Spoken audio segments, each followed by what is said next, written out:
এই পাগলা গরুটি এইমাত্র আমাদের 2024 সালের কোরবানির জন্য কিনা হয়ে গেল এসএসসি এগ্রো থেকে। যে এখন গরুটি ঘরে ঢুকে গেছিল পাগলামি করে, এখন গরুটি আবার আনা হচ্ছে, পাগলামি করতেছে। এই যে বের হয়ে গেছে, আলহামদুলিল্লাহ গরুটি ডান হয়ে গেল।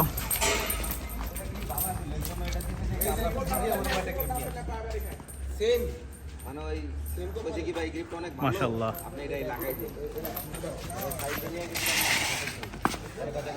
দেখার মতো একটি গরু।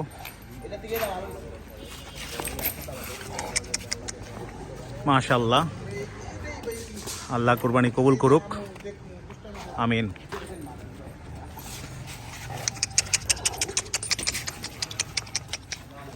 মাশাআল্লাহ।